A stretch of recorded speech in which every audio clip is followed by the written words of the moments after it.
Hey, what's going on, guys? Ralph here, back again. And today's segment, we are going to talk about the struggle. I am here with Freddie. I am here with Javi and What's special up? guest Marco.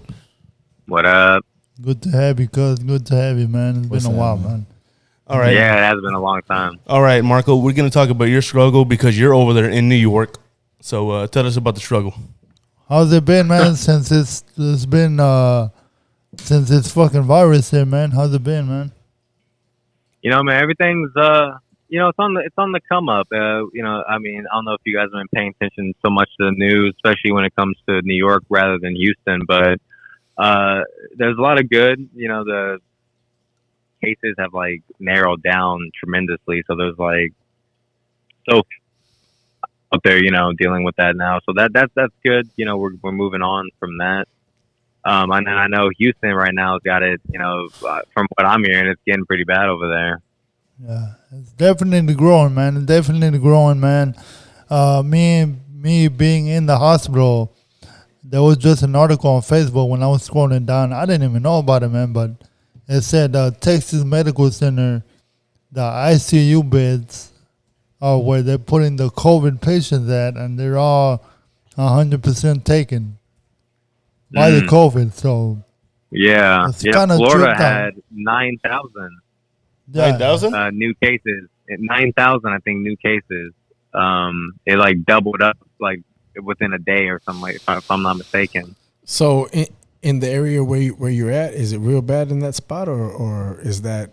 I mean, I know you said it's Nah. already been calming down, but was it when it initially hit? Was it real bad in When your shit, area? yeah, when shit was going crazy. Where you live Man, at? it really didn't notice anything. Like everyone was kind of. I mean, there was such few more people like outside. There was no one around. We would go outside and walk our dog, and there'd be literally fucking one person like around. Like everyone was staying inside. Yeah. And then I feel like the biggest thing is, and the biggest problem is the panic that comes in and how people start to react to this. And I think that's one of the the scariest things, because people want to go panic buy, or they just start doing shit that isn't great, I would say. And they start making maybe rash decisions when it's best to try to just calm down and relax on the situation. Maybe that's just me, because I'm just kind of like I try to keep a laid back attitude to a lot of this stuff. So yeah, Mark, You know? I don't know if you heard, but in Houston, they shut down the bars again. Yeah, I did hear about that. I think they're scaling back in the restaurants too, I think. Yeah, I think they shut down the bars. That's completely gone. I think it's all the way up to 12 o'clock. I think that's it, and they shut them down. And then yeah? everything else is still open. The restaurants are still open at 50%. People can come in. Haircut places are still open. I'm trying to think of what else is still open. I think basically everything else is still open. Just the bars that are shutting down at 12 o'clock. Yeah, I guess the idea is that when people are drinking, they're less likely to follow, I guess the rules that they want you to follow for this. Mm-hmm. But I honestly think, man, that everything started growing when all these companies, they're thinking about money. So they don't want to shut down permanently. They want to stay open. They want to stay in business. So what they can do is just try to open up to the public. And people are tired of being at home. So they try to go do their thing just like if nothing ever happened. And that's what, in my opinion, that's what kills it for everybody, man, because we're trying to stop the spread. We don't have a vaccine. If there was a vaccine, of course, you can open up whatever you want, but it's going to be on the person's cost to do what they got to do to fix it, But Well, yeah, but also you have to look at it. See, one of the things that a lot of people aren't considering or even thinking about, in my opinion, you know what I'm saying? I'm not saying I know everything, but in my opinion, man, a lot of people aren't really thinking about it, man. When you're in leadership and you're in charge of things, and especially when there's lives involved or people, and you know what I'm saying, you have to stop and think about what's the best call when you're at that point, when you have people's lives at hand in your shit. So yeah, you're saying, okay, well, you shouldn't open the bars, blah, blah, because of that. I understand that completely, and it makes sense. I'm not saying that that's not the right call. I don't know what the right call is, but at the same time too, if I'm a leadership and you and me, we don't have to worry about this, but the person that does, like the mayor and the other people who deal with the money and the finances for the city, you know, I know you love this city. I love this city. Well, you got to think about it as a whole thing too. It's not just about preserving that too, as the economy of the city. Houston is an international place. People come here in and out for business deals. This is what it's all about right here. Plus, you got everyone coming in and out of town for the best deals because we got the cheaper prices on things. We got the best things. This is an import city. This is where it's all at. That's why people come here, and that's why it's so active. And you know what else? Because we have the best restaurants. Like, there's key places like in Atlanta, New York, you know what I'm saying, LA. Mm-hmm. You got your spots where people go to. Houston is that place too, where you have those restaurants. So that's why I think that the mayor made that call to reopen, because of course you want to shut everything down. They shut down for a few weeks. I work in the restaurant business, so I know they were shut down for 3-4 weeks, and even after that, some places are still shut down right now in their dining rooms. So it's not that they're not trying to be careful and save lives, but at the same time, you have to think about it in that sense. You know what I'm saying? What about the economy? Because if your city, there's a fine line. At some point the money runs out. You know? Yeah. There's And a we fine pay for line that. That's between tax people's dollars. Safety. Yeah. But anyway, Javi, how do you feel, man? I don't want to cut you guys off, man, because we can go on and on about this virus because Yeah. we never Yeah. we never as a world dealt with anything like this, because you look at videos now and we look at concerts and this and that, how people are so close, because we never thought about that.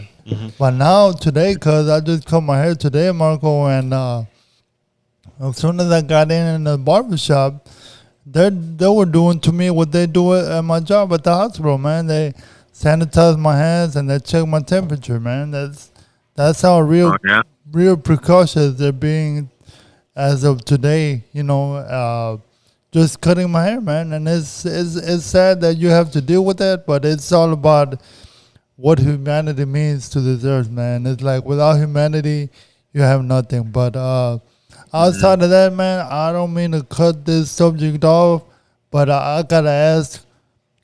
I know that you're an H-Town guy, cuz, and tell the people what the struggle is to come from where you were here to where you're at now, and then go from there. You know, tell the people, man, if you don't mind.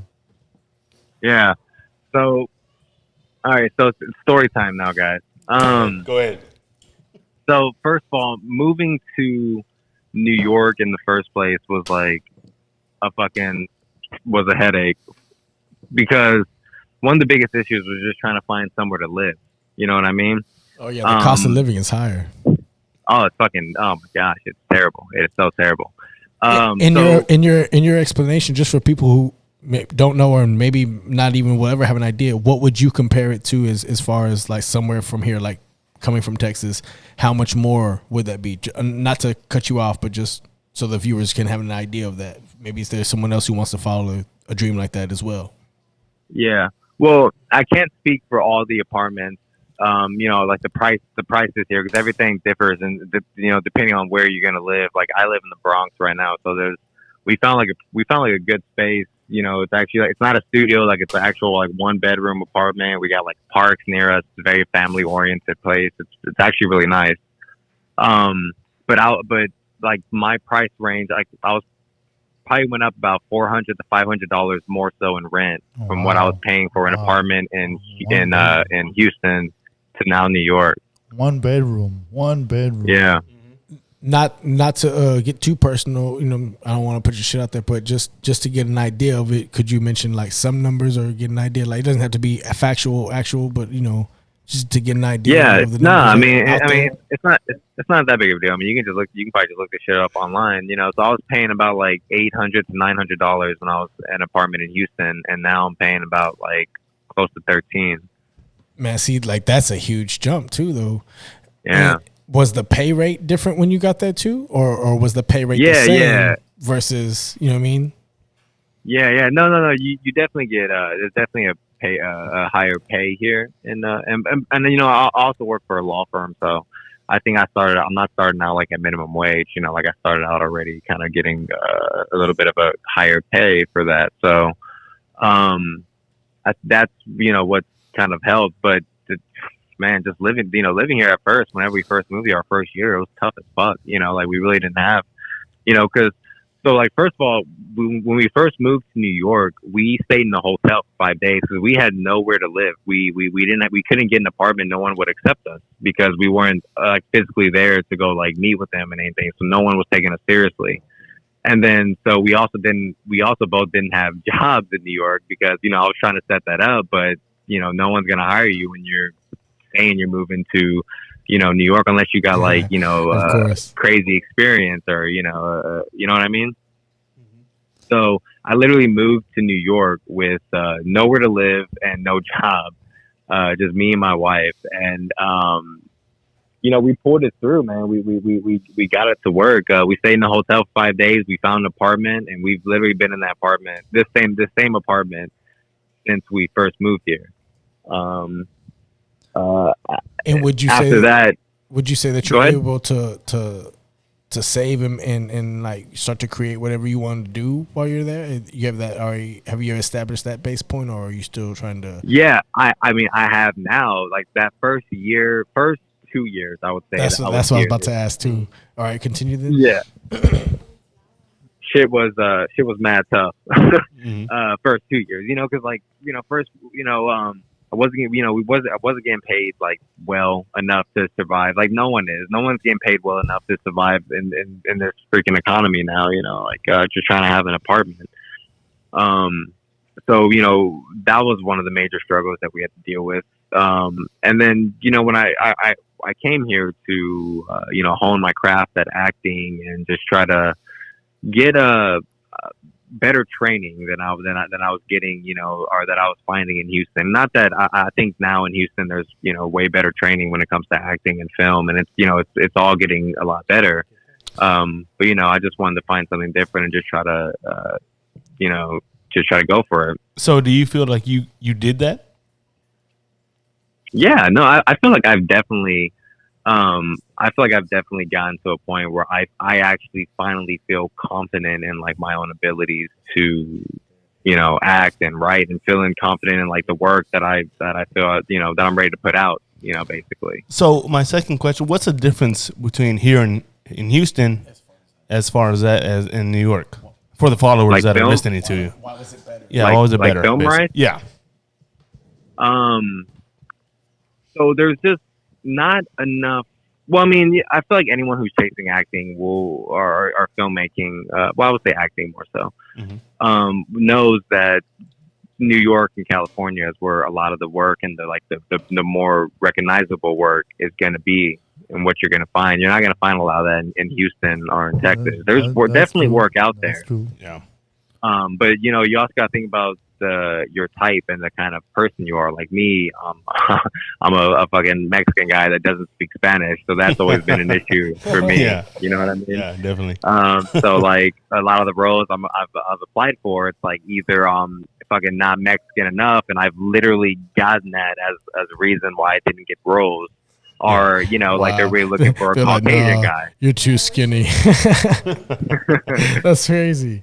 But I just want to say you're doing really good. Everything I've seen you do, and I'm happy for you. And I'm happy. You know, I do miss you, but you do your thing in New York, man. Do your thing in New York, man. Go ahead. I think being so sweet. I think what you're doing right now, cuz, is what I strive for. I want to fuck with you, cuz I mean, I love you, but I want to fuck with you even more. If you don't see the struggle in general, then you don't see the top of you, man, like the best of you. In order to get the best of you, you gotta get the bad of you, the worst of you, and that's part of the struggle. That's part of the struggle. Yeah. A lot of people It's like to journey. talk about exactly. A lot That's of people true. like to talk about we're all on where you're at different now. journeys. Where you're at Yeah. now. Okay, so where did you come from? People want to understand in general where you came from. If you just want to talk about where you're at now, you got this, you got that, you got a mansion, you got this. Okay, so what did it take for you to get there? The people that are blessed to have parents that already have it from the beginning, that don't count. That does not count. That does not count because they did it for you.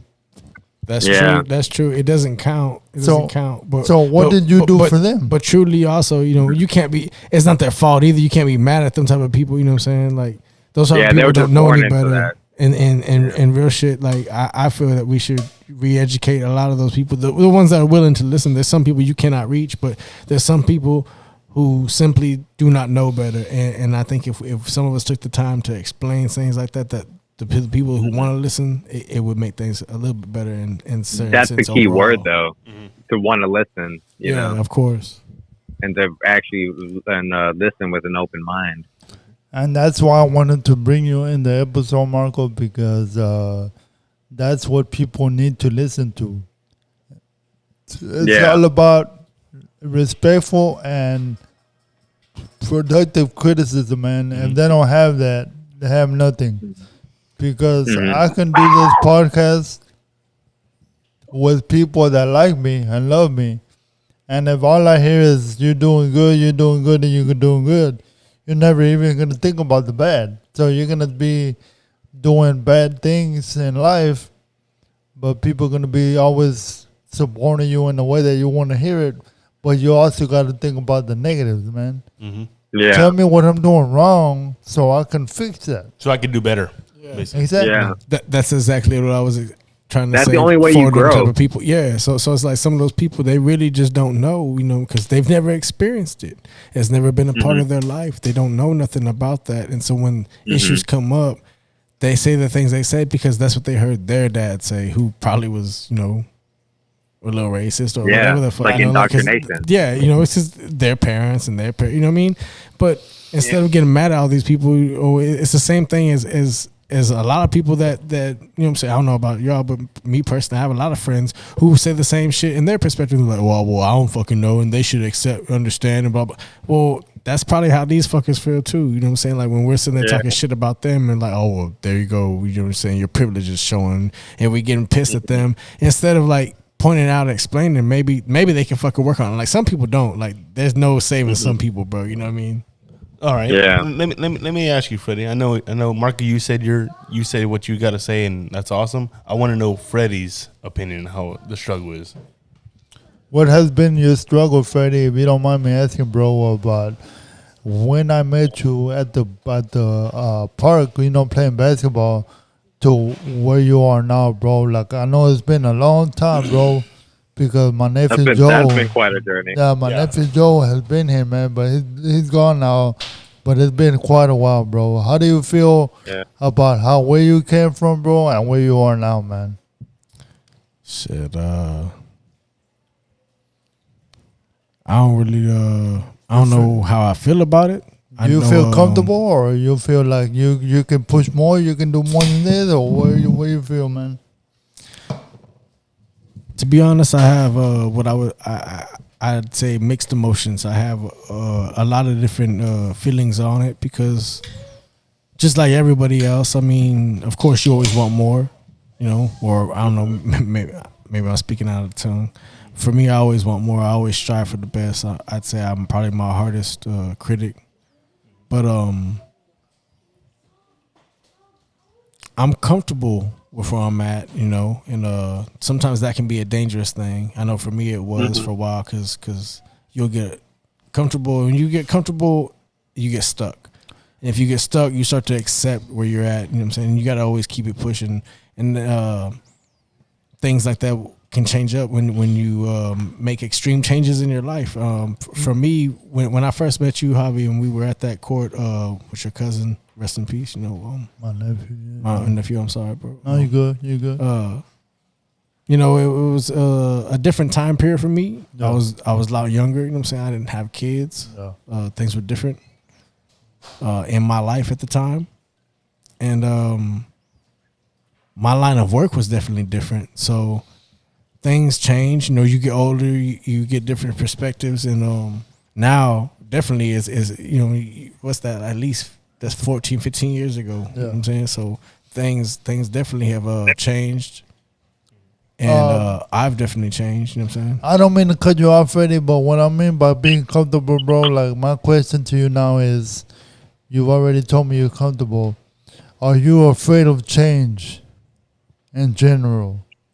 When I say change, bro, I mean, if this happens, like, you know, when you meet, I believe that when you meet people or networking type of situations, you meet them for a reason, and that's God's plan. You know what I mean? Like, Yeah. if you would have never met this person, bro, you would have never went this route. If you would have that's never true. met that person, you would never went that route. Most Well, definitely. Yeah. what I'm asking you now, bro, is that, not to put you down and then when I say comfortable, but I mean, No, you, like you're fine. Speak if freely. I tell you right now, bro, if I tell you right now, Freddie, hey, bro, let's invest in this. Are you afraid of that? Are you afraid of change? All right, so me personally, I think a lot of people are afraid of change. I'm afraid of changing some things. As far as taking risks as investments, no, I'm not afraid of that. I mean, if you think about that from the time period of where we were just coming from, I was taking a lot of risks and a lot of investments at that time when I didn't have children. Even at this current day and time, I take certain risks, which that's why I was basically like laying down the idea of that part from the transition to even explain my struggle from that standpoint. When I started off at that time period, man, I was pushing 3 different jobs. You know, I was self-employed, and I worked at McDonald's and I worked at Walmart, and I was pushing, you know what I'm saying, just different things, man. I was trying to move through different avenues and get different revenues of money, man. And That means that you were willing to look for it. You were hungry. oh for it, man, I was hungry as hell. gotta I'm be still hungry, hungry, yeah. and that's the key for anyone who wants to strive to get successful. You want to do something, you got to have that hunger. If you don't have that hunger, you ain't going nowhere, man. And Like, to that's just honest be shit. honest with you, hunger stays with struggle. If you don't got the Oh, yeah. hunger, the struggle means nothing to you. Well, I'm like I say, it stays with struggle, but I would say that struggle definitely is a huge motivator. It definitely pushes people, but then again, everyone is different, and for some people, what pushes them might hurt someone else. You know what I'm saying? So you can't really say that everyone is different. But for me, I know not having things and watching people have things a lot definitely was a lot of motivation for me, and it got me pushing things. But also on that standpoint, too much grind and too much ambition also, you know what I'm saying, without thinking a little more smarter can cause repercussions, you know what I'm saying? So you have to really definitely think everything through. You have to look at everything, even when you have backup plans, or if you thought you was thinking everything, if you've taken second steps, you know, you really have to stop and slow down at some point sometimes, because sometimes you could be moving so fast and you think you got it going. You know, me personally, my struggle, if anything, without getting in too much detail, I could say I've been someone who has been so ambitious that I've came up, made it to that spot where you think, all right, yeah, shit, everything's gonna be good from here, and then one miscalculation costs you everything, and you know, maybe it wasn't the end of the world. You know what I'm saying? God, you know, thank God, but when you finished, you have nothing to show for any of that, and so then you have to redo that. And I've done that. I've redone that and came back and been at that point once again. And this time you think, oh well, you know what I'm saying, I got this shit planned out. But you know what? The problem was, in my case, I don't know for everyone, but in my case, I was moving way too fast for my age, way too fast for my life, and I feel like, me personally, I felt like God sat me down and was like, whoa, you missing one thing. Like, you get this, you get that, and you're doing this shit, and that's fine. Like, I feel God accepts those who, you know what I'm saying, whatever the fuck. But I know He understands. Yeah. But there was something I was missing in my thing, you know what I'm saying, in my journey, that He was like, hey, sit down, slow down, this is too fast.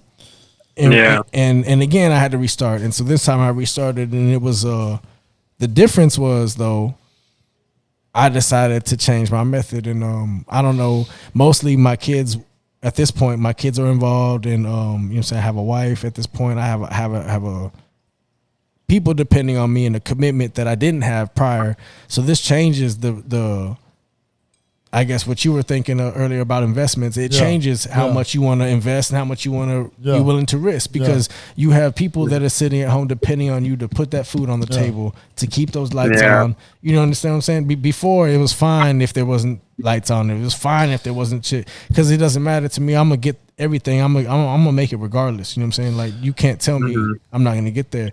But if other people involved, that's different. I'm gonna make sure ain't no one gonna ever fucking have to worry about shit like that in my kids' lives. I don't ever want them to worry about things like that. And I've made sure up to this point, they've never even experienced nothing like that. So that's why, again, I say, shit, who knows? Maybe in a few years, my kids might be those type of people that don't know anything about the struggle. You know what I'm saying? Hopefully, right? You know what I'm saying? Like, isn't that how you would feel? By that so time, if in that, also, now that we're talking about it, in that aspect of it, if that's what you would want for your kids, how would you be talking shit to someone who was fortunate enough to their parents made it to do that to them? You know what I'm saying? Like, a lot of us, I don't know about you personally, but me, bro, like, I'm half white and half Mexican, bro. So I've had to deal with diversity my whole life, bro. Like, and then my last name sounds Chinese, bro. Like, people look at me crazy, you know what I'm saying? Nigga, I don't fit in nowhere, bro. Like, you in all this lost limbo place, you know what I'm saying? And so, from someone who has dealt with shit like that, like, and also been the person who felt like that against people and have had those thoughts, you know what I'm saying? At this point, but my point is, you should be having a little more patience with some of these people, because if that was you and you wanted that for your child and you were able to give that to your child, 9 times out of 10, they probably gonna act like those fucking people that you sitting there talking shit about, that you feel like that, oh, like your privilege is showing and shit. Your kids might end up being just like that. You know what I'm saying? Oh, of course you can. Of course you can. And I agree with that. Like, values start at the home, but you also can't ignore and can't be like, let's be realistic. Children go to school. And you can ask any therapist that's talked to a lot of the children in America. You can ask any of the studies and go look it up. Children are going to be a product of their environment. It starts at the house, and that's the basics. And then hopefully, if you got a strong foundation and you got that good basics, it's going to be real great. But let's be real. Once you get out there, it's a whole nother ball game. Like, you can't sit there and tell me you wasn't this person. You were this Marco at home, and then this Marco at school. Like, or at the basketball court, you know what I'm talking about? Like, it's a different persona, it's a different attitude, and you have different influences. So at the same time, you have what you've been taught at home, but you also aren't finna be no bitch, right? Like, if you hang out with your boys and shit. So you can't say at certain ages things like these, you know what I mean? These things come into play. Yeah, and if you live in that area, you know, shit can happen. I'm not saying for everyone, but I'm saying for some people, it can take place. Me personally, I have a 9-year-old son. And I could tell you, I love him to death, but we are not exactly the same, and that's okay. I embrace, you know, I really want him to be his own person, and we push that here. But at the same time, you know what I'm saying? We have certain rules, regulation, foundations, but the shit he's exposed to, even in the nice area that I've moved us to, bro, like, the shit he comes home to, bro, is stuff I'm not expecting to explain till he's like in, I don't know, 15, 16 years old, maybe 14. He comes with some crazy things. And thus said, you know what I'm saying? Like, those kids, it shows they're exposed to so much, because he comes home talking about things that you don't think a 9-year-old's going to talk about. So even though at my house, I'm regulating and, hey, we don't cuss here and we watch blah, blah, or whatever the hell, you know what I'm saying? It doesn't matter, because when he goes to school, guess what? His homeboys see all this stuff because his parents don't regulate what he's watching. So that's out of my control. That's out of my context. So then up to that point, it's like I told my mom, you know, at one point my mom felt disappointed in some of my choices or whatever the hell, you know. And I explained to her, it has nothing to do with your parenting. You were to me, my mom is the best mom. And they taught me a lot of good things. And the choices I made to choose, whether good or bad, is solely on me and my decisions and what I thought was the best decision for me at that time. And I think that I would expect nothing less from my kids in the same standpoint. So if you look at it realistically, again, you are not the only person who's sitting there telling your kid how to be whatever. Once they leave your house, you don't know what ideas or ideology that they're going with. Only what they allow you to know. So, I mean, you can't sit there and say, oh, well, it's your parenting. It's a little bit of the parenting, but real shit, everyone's gonna do what they want to do. You can't say that you didn't. You know what I mean? Like everyone's gonna do things that they probably shouldn't have done. Well, So I'm Marco, homeschool my kids. anything that you want to feed off of that, Marco? Yeah, no, I mean, for one, I mean, me and my wife have talked about this. Like, we really want to actually like homeschool our kids, and you know, teach them not to be, you know, like the school system right now. I feel like it doesn't add anything to, you know, it just kind of kills kids' creativity and brain, and they just make them kind of just like little workers, you know. And I guess we just want to try to follow a different path. But with what Freddie's, you know, talking about, you know, you can really argue about that all day, but at the end of the day, it depends on the person, and it's gonna depend on that kid, you know, like your child, so to speak. That's true. You know, because I feel like me personally, like, and that's what I'm saying. All of us can all add our own perspectives, but me personally, I mean, I was kind of like scared to be doing stuff that I feel like I may get in trouble for, you know, and that's just like being real. Like, oh yeah, I didn't want to do it as much, you know. I completely can relate to that, man. Let me tell you, shit. In my house, it was disciplined, old school, bro. So like, I was the same way. My cousins, though, all my cousins, see, that's what I'm saying. For me, I grew up here in Houston, and we moved into a middle class area. So I got to see a lot of different views and standpoints, because in Houston, it's a lot different from where my mom's family's from. They're all from El Paso. So it's a whole nother vibe, bro. And when we moved to the area we moved to was over in Humboldt. We stayed in Tascasita. And again, that's a whole nother vibe. So I got to get different perspectives on life and different experiences. But it was just so wild, because, like, you know, we would go to El Paso for the whole summer, and, like, you know, different months during the year I would live out there. And the shit my cousins would get away with, bro. Like, we would be doing some shit, and I'm like, nah, we're not supposed to do this. Like, I already know. Like, you know, and they're like, nah, no one's going to say nothing, fool.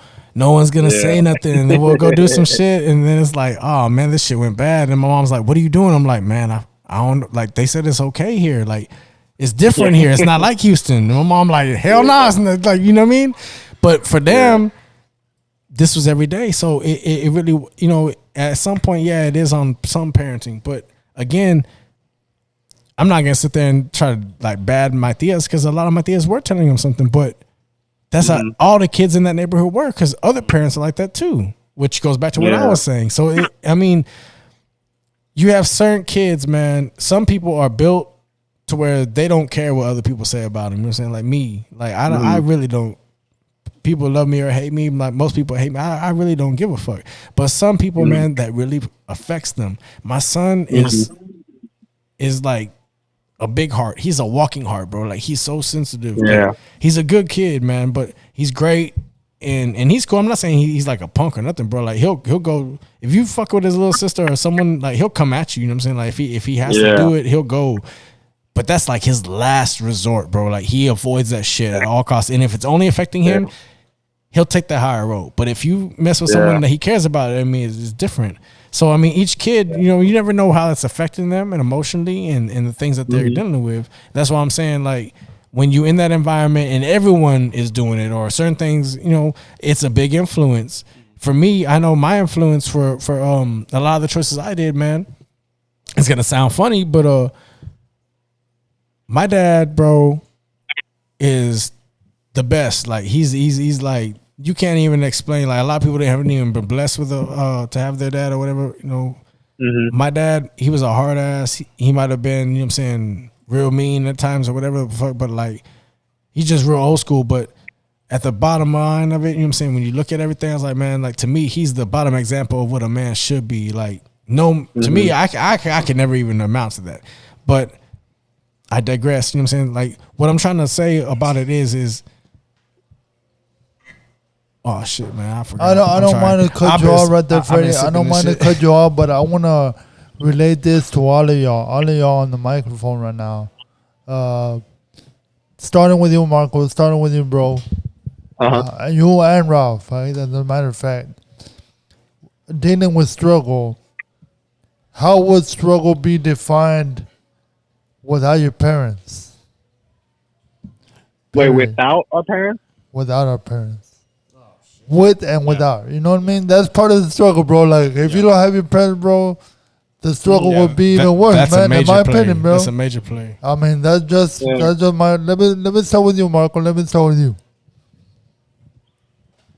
Well, I feel like it's tough because I have my I have my mother here. I have my father, and and then we have our stepdad. Doing good. I mean, I don't And then, expect you to know, but I'm just asking, like, how do you feel with still having your mom here? And because I can go into another dimension with that, man. But Yeah, Hey, no, I man. know that's what I'm saying. Like, I know your story. Like, I know, like, I know the struggle is different for you. Like with like having my mom. Oh my gosh, it's my mom's just on another level. She's just amazing. So she's always there, and whenever and I have such respect for her because I feel like whenever me and Ralph were young, and she didn't have, there was no father. I mean, for years of our lives, and Yeah. that's for the whole time. But there was never like a father figure there for a while, and like and I just remember so many times of these years when She I did her was thing. young.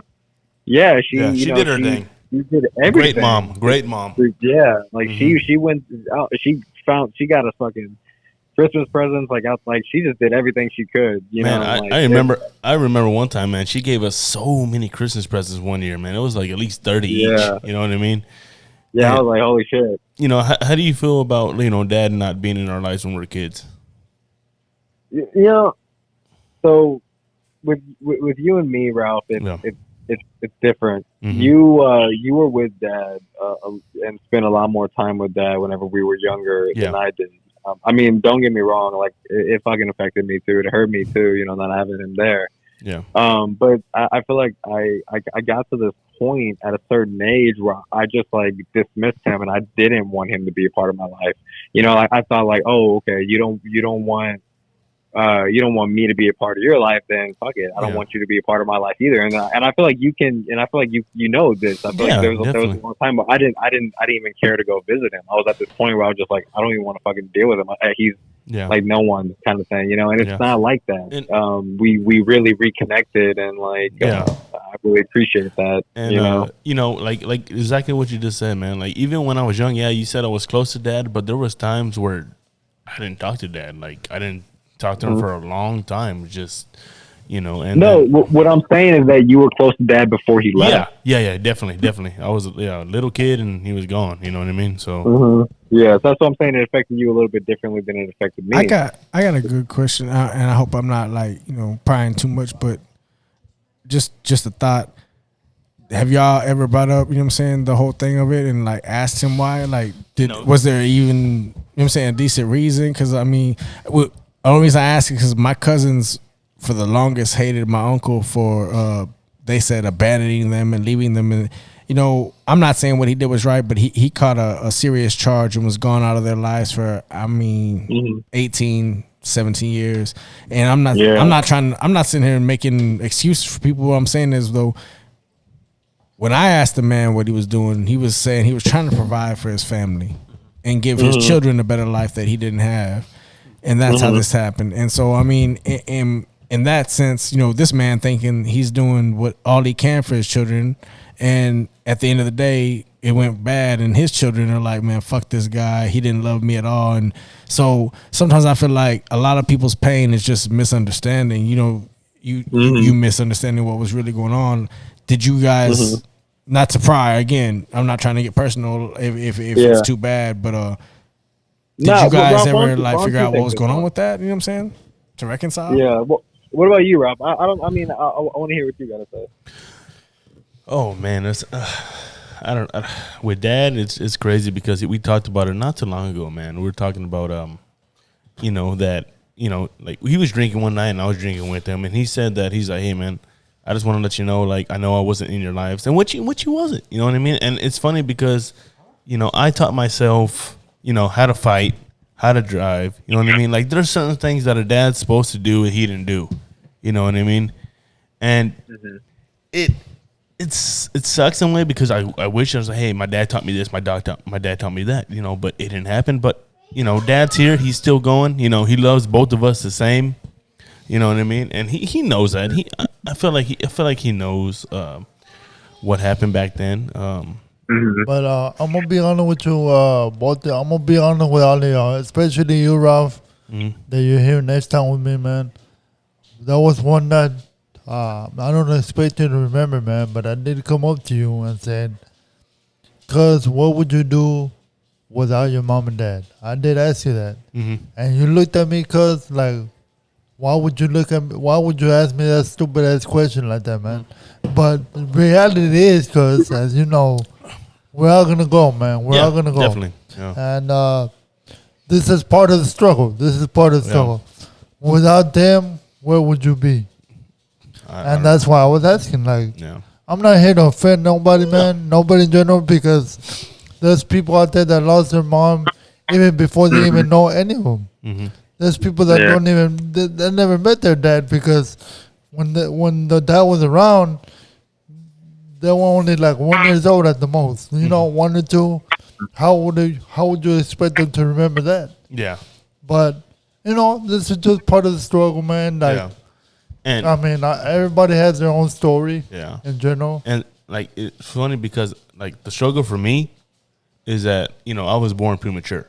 You know what I mean? So like my dad like carried me in his arm, his hand when I was little. That's how little I was. So look at the palm in your hand. That's how little I was. So coming from that, you know, I had a 50-50 chance of living, and that was it. And then you know that I could me you know, my right eye is not as good. You know, I'm nearsighted, but that's probably about it. You know, they said that the doctor said that I was gonna be like, you know, little disabilities and all sorts of stuff. But I came out strong. You know what I mean? Like I came out good. And it's funny because the struggle is when Ernesto when she was a baby, they said the exact same thing. They said that she was gonna come out with Down syndrome. She's gonna come out small. She's gonna come out a midget. She's gonna come out all sorts of different ways. That didn't happen. Because you know what, I feel it. I was like, if dad can do it, my little girl can do it. You know, and she came out. Thank God, my little girl is healthy. She's strong. She's smart. You know what I mean? So, you know, she's a fighting little girl, man, just like her dad. I'm gonna tell you like this, cause I'm proud of that. I'm proud of you. I'm proud of where you're coming from, with your parents or without. I don't give. Yeah. You know, I don't give a fuck. They're always there. You know what? It's funny. They're always there for me, man. Regardless, they are. And like my dad's back in my life. You know, he's back in my brother's life. He does a lot of stuff for me and my brother. It's awesome, and I love it. Yeah. You know what I mean? He does a lot of stuff for my little girl, which is awesome. To everybody out there that's listening as well, enjoy your parents while they're here, please. Enjoy your parents. Enjoy your family. The time right now is COVID. Yeah, it is killing people, but those are people that are not listening and not paying attention to what's going on in the world. Even though that it's not hitting them the way that it should or the way that it would, please pay attention. And this is here for a reason, man. We got to come together as a family.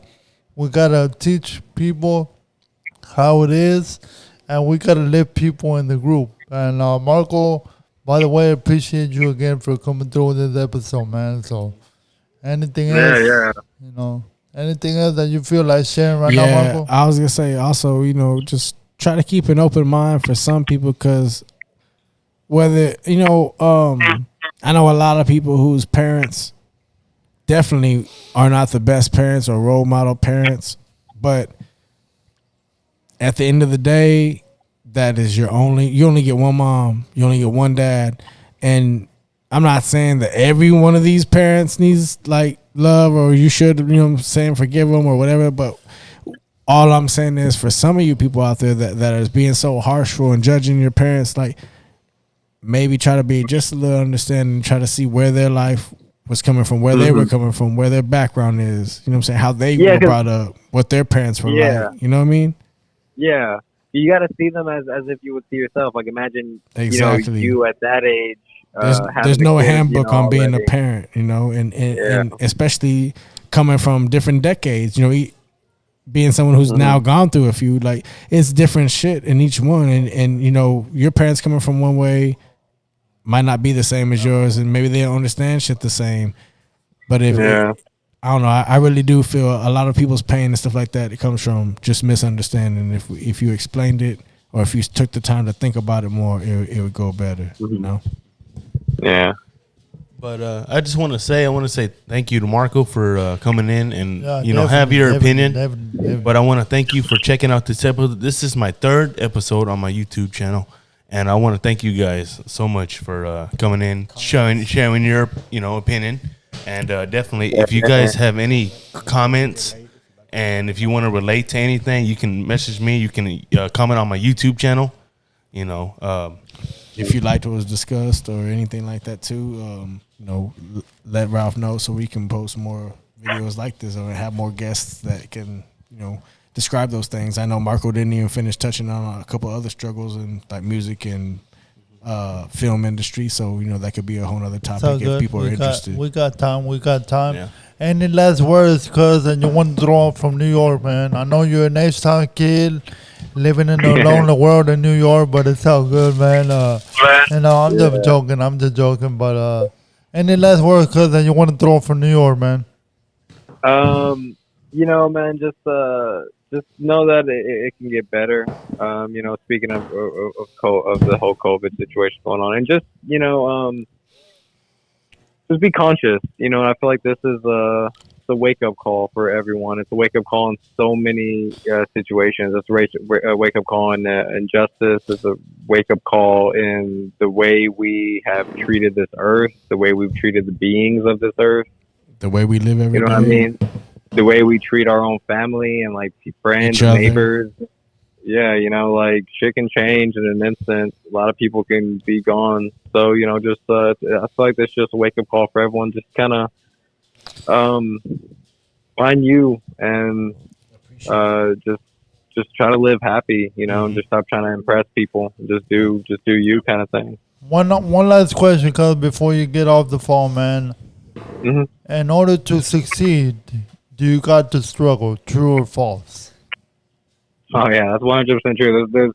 There's no way and honestly, if you do achieve without some failures, I feel like you're not truly in a way growing and learning and becoming the best you that you can be. Failure, it's just the way you look at it. Failure is a good thing. So answer me, cuz, true or false? In order to succeed, you gotta struggle. True or false? That's true. It's true. Exactly. True. Exactly. And that's it, cuz. Well, that's not always true. I mean, look at Donald Trump. So I mean, you can't say that that's true. But it's better to have struggled and gone through things, because at the end, if you struggle, if you're doing it right, you're gonna learn from it. If you're not learning from your mistakes, then there's a problem. And that's why you stuck.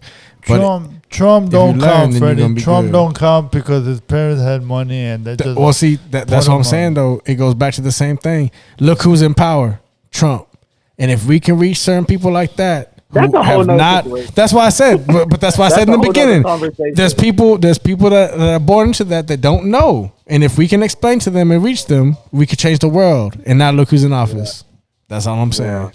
Yeah, that's basically a whole different topic. We're definitely going to talk about that a little later. But I want to thank you guys. I'm going to shut it down for now. I want to thank you. My name is Ralph. Fred. And Javi. And with special guest Marco. I want to thank you guys. I hope you guys are listening. Thank you so much. Follow Ralph. We'll put the description and the links with the tags of Instagram and whatever he wants to be followed on. And if you guys want to follow me, you can follow me on my Snapchat. It's Ralph Patino 2020, or you guys can follow me on my Instagram. It's Ralph_Patino.